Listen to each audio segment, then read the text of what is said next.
This week on ESO Vlog, the NDA is lifted, Imperial racial bonuses are released, and we go over some basic theory crafting for beginners.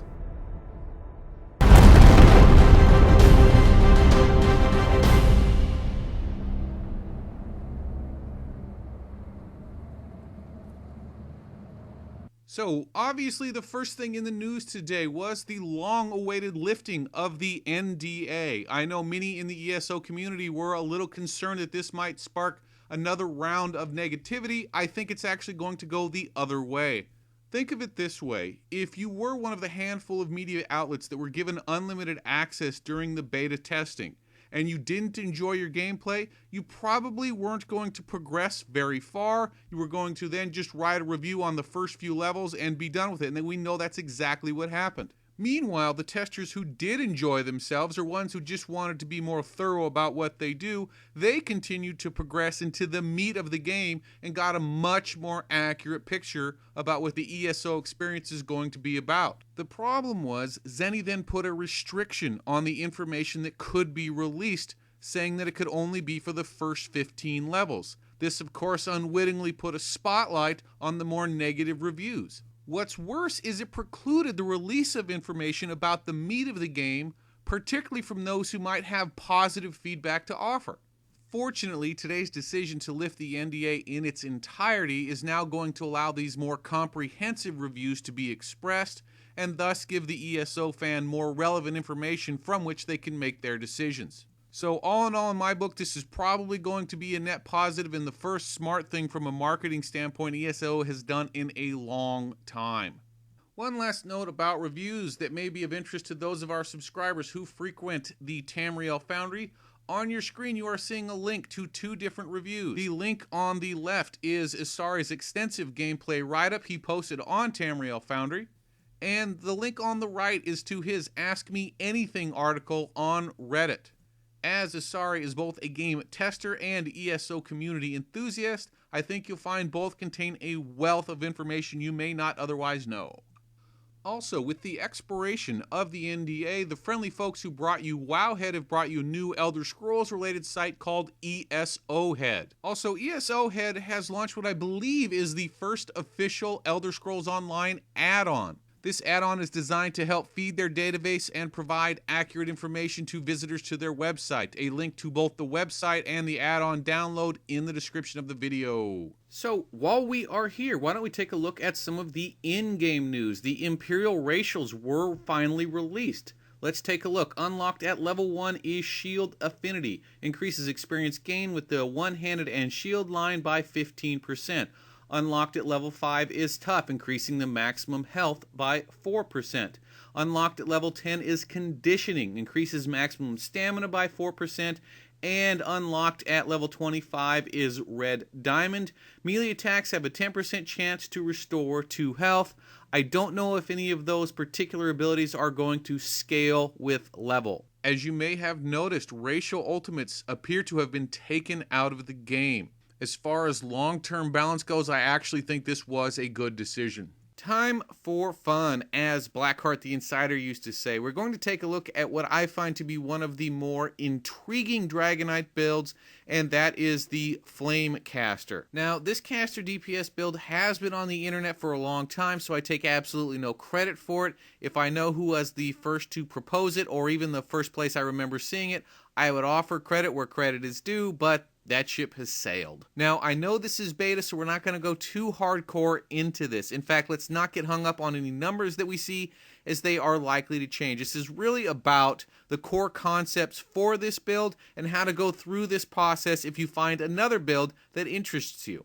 Now, as you probably guessed, this build revolves around magic DPS, the Ardent Flame spec line, and most importantly, the passive Kindling. If we read the tooltip for Kindling, increases the damage of the burning effects applied by fire abilities by 66%. Anytime you're planning a build and you come across a passive bonus of this size, you have to take notice. That's because this type of bonus tends to work multiplicatively, which is just a $5 word to say that it works exactly the same as compound interest. But as we know, given enough time, compound interest can be extremely powerful. Now you have to read very carefully though, because that bonus only applies to burning effects applied by fire abilities. In other words, periodic damage that is left over after the spell is cast. Some people call that dot damage, some people call that bleed damage. No matter what you call it, that is the only thing that is affected by this bonus.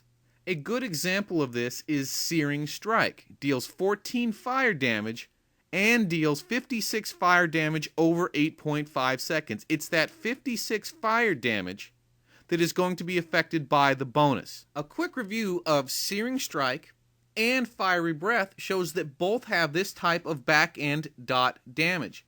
As a bonus, both abilities' dot damage has about the same duration. This helps sets up a nice rotational flow, and these two abilities are obviously going to be at the heart of our rotation and our core DPS. So now that we have some idea of the direction that we're heading, we need to find a way to exploit that passive bonus given to us by kindling. Remember, compound interest. I'm going to start by looking for racial passives.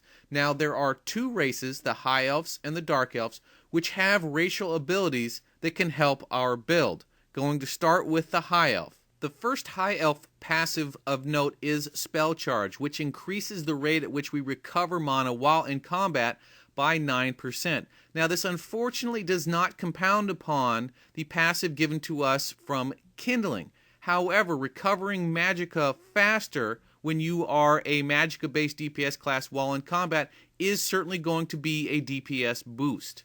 Now the second ability of note is Elemental Talent, which increases damage with cold, fire, or shock effects by 6%. Now this is interesting because it's exactly what we are looking for. That 6% should work in the compound interest style that we need it to with the kindling passive bonus.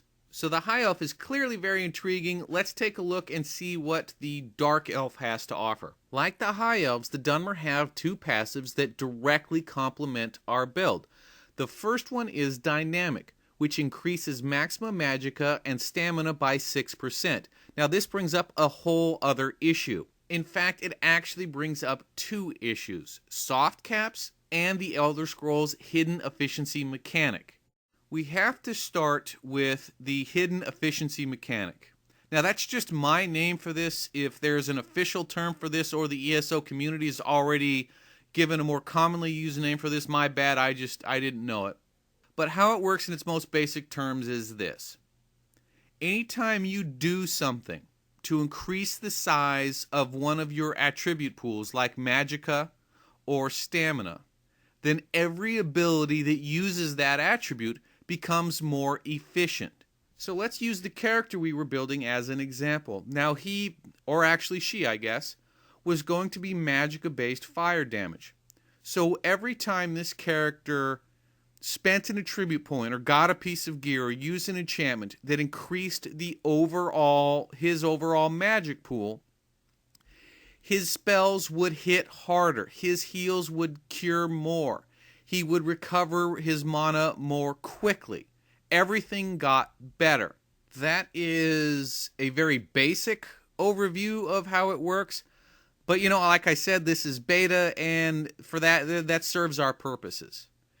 Now, to prevent people from only stacking their primary attribute, or probably for a lot of other reasons that we don't know just yet, the Elder Scrolls team has implemented a soft cap system.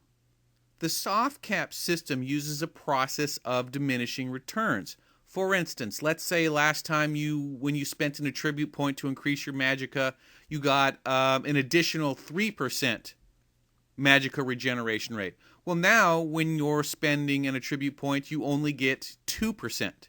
They call this being overcharged, and if I recall correctly, there is actually a graphical representation on your character sheet when you have overcharged a particular attribute, so that you know when you've entered the diminishing return phase.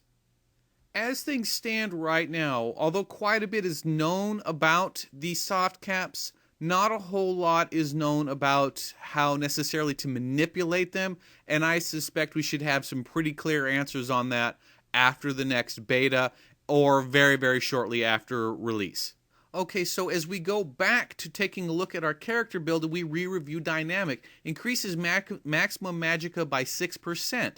Well, we know now that anything that increases our magicka pool changes for the better the efficiency of everything that we do with magicka.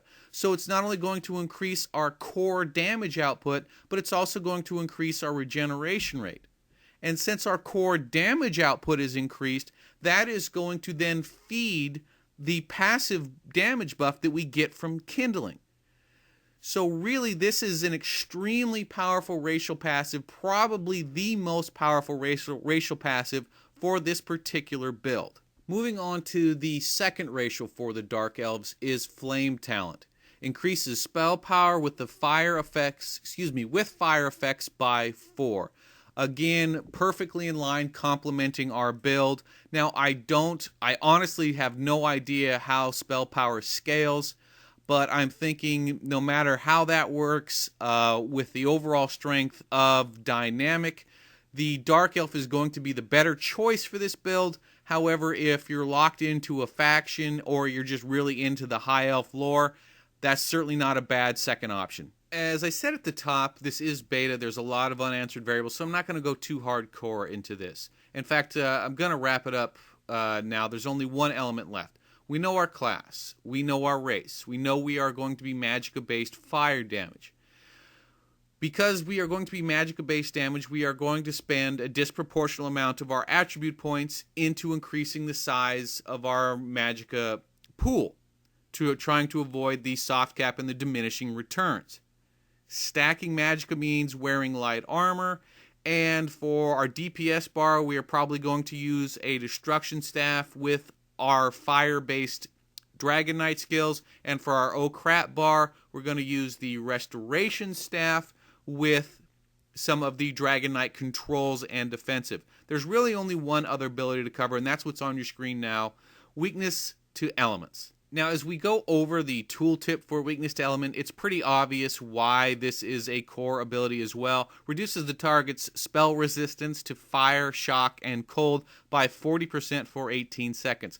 Now, 18 seconds is a fairly long time. However, I still would put this on your main DPS bar, that way to avoid a lot of lost time due to unnecessary weapon swapping. That is everything for this week, everybody. As of right now, there is no new beta announcements for the upcoming weekend. If there is one, I will make a point of getting as much gameplay footage and PvP footage as possible. Other than that, enjoy your weekend.